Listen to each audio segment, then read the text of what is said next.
আসসালামু আলাইকুম। আমি আপনাদের একটা গল্প শোনাবো। অনেক সুন্দর এবং শিক্ষণীয় গল্প। যে গল্প দিয়ে আপনার উপকার হবে ইনশাআল্লাহ। তো এক গ্রামে একটা কৃষক ছিল। এই কৃষকের একটা ঘোড়া ছিল। এই ঘোড়া দিয়ে সে অনেক রকমের কাজ করত, অনেক জায়গায় ভ্রমণ করত, অনেক কিছু উপকার হতো ঘোড়া দিয়ে এবং ওই ঘোড়া দিয়ে আয় উপার্জনও হতো। তো একদিন ঘোড়াটা হারিয়ে গেল। তখন গ্রামের কিছু লোক এসে বলল যে, "তোমার কি দুর্ভাগ্য সেই ঘোড়াটা হারিয়ে গেল?" সে বলল, "হতে পারে।"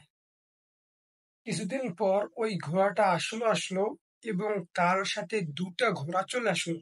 তখন গ্রামের লোকেরা বলল যে, "তোমার কি সৌভাগ্য যে তোমার ১ টা ঘোড়া ছিল এখন ২ টা ঘোড়া হয়ে গেল। মোট ৩ টা ঘোড়া হয়ে গেল।" তারপরে বলল, "হতে পারে।" কিছুদিন পর এই ৩ টে ঘোড়ার মধ্যে ১ টা ঘোড়া দুষ্ট ছিল। এই ঘোড়াটা এমন একটা কাজ করলো, তার একটা যুবক ছেলের পাটা ভেঙে গেল। তখন গ্রামের লোক এসে বলল, "যাহা! তোমার কি দুর্ভাগ্য যে তোমার এই ঘোড়াটা আসার ফলে তোমার একটা ছেলের পাটা ভেঙে গেল। এখন কি হবে?" সে বলল, "হতে পারে।"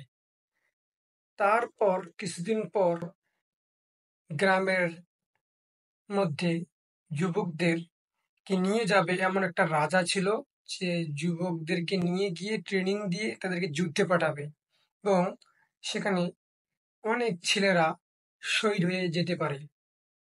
তখন ওই ছেলের বাড়িতে আসলো, জানতে পারলো যে এই ছেলের বাড়িতে একটা যুবক ছেলে আছে। তখন ওই ছেলের বাড়ি ওই যুবক ওই গ্রামের বাড়িতে আসলো। আসার পর ওই ছেলেকে নিতে চাইলো, কিন্তু ছেলের পা ভাঙা। তখন অন্য যুবক ছেলেদেরকে নিয়ে গেল, কিন্তু এই যুবক ছেলেটা বেঁচে গেল। তখন গ্রামের লোকেরা এসে বলল যে, "তোমার কি সৌভাগ্য, দেখো তোমার ছেলের পা ভেঙে যাওয়ার কারণে তোমার ছেলেকে আজকে রাজা নিয়ে গেল না।" সে বলল, "হতে পারে।"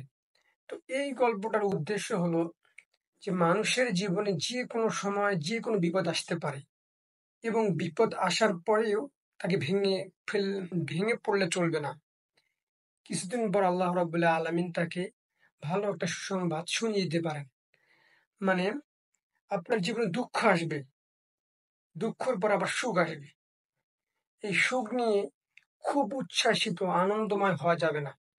এটা মনে রাখতে হবে যে আল্লাহ রাব্বুল আলামিন কিছুদিন পরে আবার আমাকে কোন একটা বিপদে ফেলতে পারেন পরীক্ষা করার জন্য।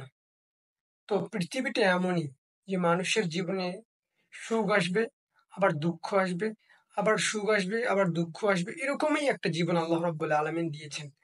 তো এর জন্য আমাদের সুখময় জীবন চাওয়ার জন্য আল্লাহর কাছে আমাদের এই দোয়াটা পাঠ করতে হবে যে, ইয়া মুকাল্লিবাল কুলুব সাব্বিত কলবি আলা দীনিক। আল্লাহুম্মা মুসাররিফাল কুলুব সাররিফ কুলুবানা আলা তাআতিক। যেন প্রত্যেকটা দিন আমাদের জীবনটা যেন দ্বীনের উপর অটল থাকে এবং প্রত্যেকটা দিন যেন আমরা দ্বীনের উপর অটল থেকে আল্লাহর ইবাদত করতে পারি এবং সুখময় জীবনের জন্য অপেক্ষা করতে পারি। আল্লাহ রাব্বুল আলামিন যেন আমাদের এই গল্প থেকে শিক্ষা নেওয়ার তৌফিক দান করেন। সকলকে আল্লাহুম্মা আমিন। আসসালামু আলাইকুম ওয়া রাহমাতুল্লাহ।